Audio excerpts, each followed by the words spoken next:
Iran की America Israel को सीधे चेतावनी है, यूएस ने हमला किया तो खतरनाक जवाबी कार्रवाई होगी। इजराइल यूएस के सैन्य ठिकानों को निशाना बनाएंगे, अमेरिकी युद्धपोत हमारे निशाने पर होंगे। तो ईरान में जारी सरकार विरोधी प्रदर्शन के बीच हालात तनावपूर्ण होते जा रहे हैं। अब ईरान ने अमेरिका और इजराइल को सीधे चेतावनी दे दी है कि अगर अमेरिका ने उस पर सैन्य हमला किया तो जवाब में इजराइल और क्षेत्र में मौजूद अमेरिकी सैन्य ठिकानों को निशाना बनाया जाएगा। तो ईरान ने यहां पे अमेरिका और इजराइल को धमकी दे दी है।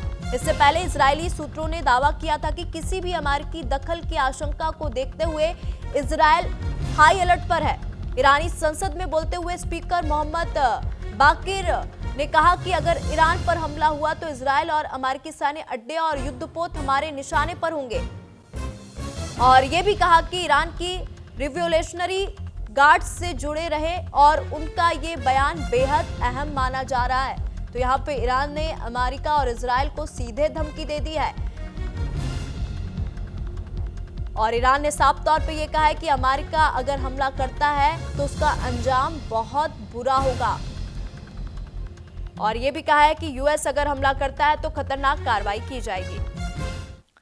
वहीं ईरान में सरकार के खिलाफ हिंसक प्रदर्शन जारी है। ईरान में अब तक 648 प्रदर्शनकारियों की मौत हो चुकी है। हिंसक प्रदर्शन में कई सुरक्षा कर्मियों की भी मौत हो चुकी है। तो ईरान से इस वक्त की बड़ी खबर आपको बता दें, ईरान इस वक्त आग की लपटों में घिरा हुआ है। सरकार के खिलाफ भड़के जन आक्रोश ने हिंसक रूप ले लिया है। सड़कों पर प्रदर्शनकारी, सामने सुरक्षा बल और बीच में गोलियां, आंसू गैस और लाशें।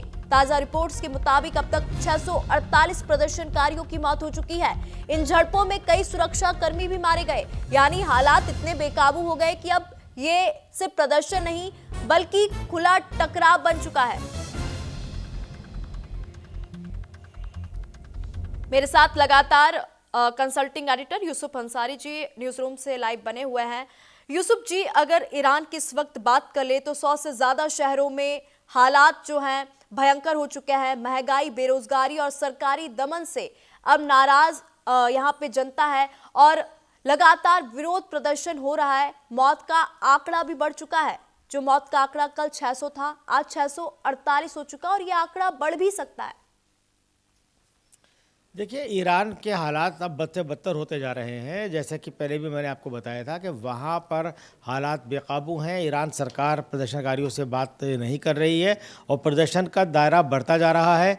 पूरा ईरान जो है वो आग के लपटों के बीच झुलसा हुआ है और मरने वालों की संख्या करीब करीब 650 पहुँच चुकी है। इससे अंदाज़ा लगाया जा सकता है कि किस तरह से वहाँ पर ईरान सरकार दमनकारी नीति अपना रही है। इसी को देखते हुए अमेरिका ने वहाँ पर धमकी दी है कि साहब, ईरान चूँकि अपने ही लोगों को मार रहा है, जो प्रदर्शनकारी है, जो मांगे उनकी मांगे मारने के बजाय उन पर जुल्म कर रहा है, तो इस जुल्म को रोकने के लिए अमेरिका कोई कड़ा एक्शन ले सकता है। और इसी के मद्देनज़र अमेरिका ने वहाँ से अपने नागरिकों को फ़ौरन ईरान छोड़ने की एडवाइजरी भी एक तरह से जारी कर दी है और उन्होंने कहा कि जितना जल्दी हो सकते हैं वो ईरान को छोड़ दें।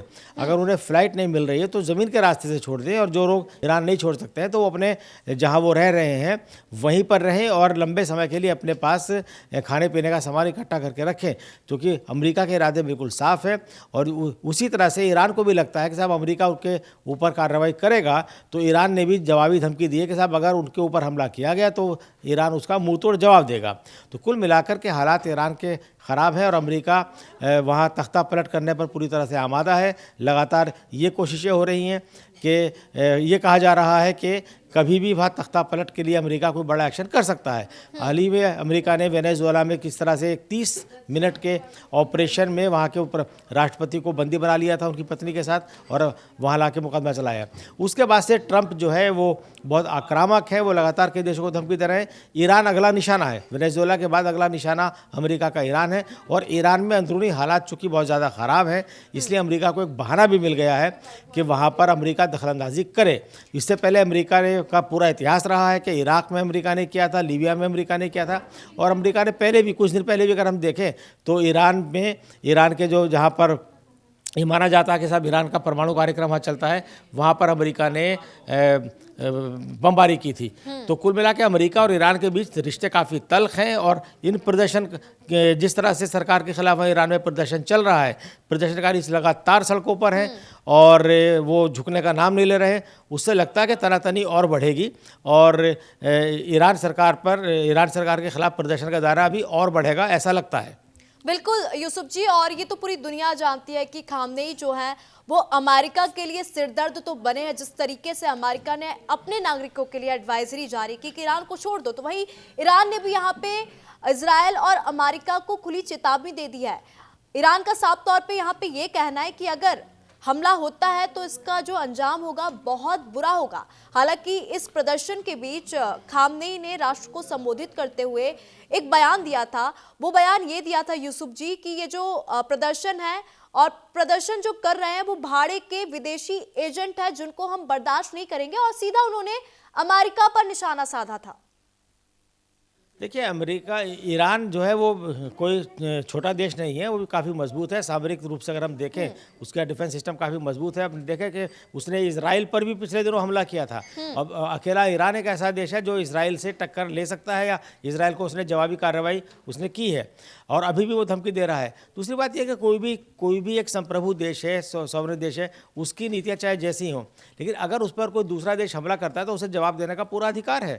और चूँकि ईरान के पास इस तरह के इनपुट हैं कि अमेरिका उस पर हमला कर सकता है, वहाँ उसके अंदरूनी राजनीति में दखलंदाजी कर सकता है, उसकी मदद इजराइल कर सकता है, तो इसीलिए ईरान के राष्ट्रपति भी बार बार अमेरिका और इजराइल को लगातार धमकी दे रहे हैं कि जवाबी कार्रवाई में वो कोई कोर कसर बाकी नहीं रखेंगे। और वैसे भी वेनेजुएला में जब अमेरिका ने ऑपरेशन किया था उसके बाद रूस के राष्ट्रपति पुतिन ने काफ़ी इस पर ऐतराज़ जताया था और ये कहा था कि अमेरिका तीसरे वर्ल्ड वार की शुरुआत कर रहा है, और चाइना ने भी काफ़ी कड़ा रुख अपनाया था। तो कुल मिलाकर के कह सकते हैं कि तीसरे वर्ल्ड वार के मुहाने पर दुनिया को खड़ा कर दिया है अमेरिका ने। और ख़ास ईरान में जो लगातार प्रदर्शन हो रहे हैं, वहाँ के जो हालात जिस तरह बेकाबू हुए हैं और वहाँ की सरकार इन हालात को काबू में करने में नाकाम रही है, उसने अमेरिका को एक वजह दे दी है, एक रीज़न दे दिया है कि वो अमेरिका वहाँ आकर दखलंदाजी करे, क्योंकि अमेरिका का पुराना रिकॉर्ड ये रहा है। तो कुल मिलाकर के कह सकते हैं कि ईरान और अमेरिका के बीच जो तनातनी है, ये इससे जो है वो वर्ल्ड वार की आशंका को और बल मिला है। बिल्कुल, तीसरे विश्व युद्ध की स्थिति जो बन रही है। यूसुफ अंसारी जी, धन्यवाद हमारे साथ जुड़ने के लिए, तमाम जानकारी साझा करने के लिए। तो वहीं इसी बीच एक और बड़ी खबर आपको बता दें, अमेरिका ने नागरिकों के लिए एडवाइजरी जारी की है। अमेरिकी नागरिकों को ईरान छोड़ने के लिए यहाँ पे अमेरिका ने कहा है, उन्होंने साफ तौर पर यह कहा है कि आर्मेनिया या तुर्की के रास्ते से ईरान को छोड़ दें आप लोग। अमेरिका ईरान में 3 सप्ताह से सरकार विरोधी प्रदर्शन जारी है। ईरान में प्रदर्शन जो है बढ़ता जा रहा है और 648 मौतें हो चुकी हैं और ये आंकड़ा बढ़ सकता है। और ऐसे में अमेरिका ने अपने नागरिकों के लिए एक बड़ी एडवाइजरी जारी की है और यहाँ पे ट्रंप का साफ तौर पे ये कहना है कि ईरान को छोड़ दो, जबकि हजारों लोग इस वक्त हिरासत में लिए गए हैं। ये प्रदर्शन बढ़ती महंगाई और करेंसी में गिरावट को लेकर किया जा रहा है। इसी बीच अमेरिका ने अपने नागरिकों के लिए एक बड़ी एडवाइजरी जारी की है।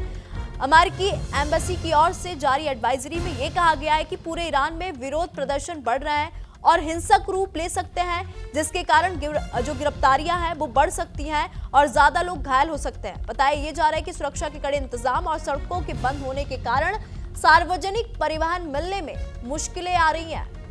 तो यहाँ पे ईरान जल रहा है और इस वक्त खामनेई के विरुद्ध लोग सड़कों पर उतरे हैं। महंगाई, बेरोजगारी को लेकर जनता का जो आक्रोश है, जो गुस्सा है, वो अभी शांत नहीं हुआ है।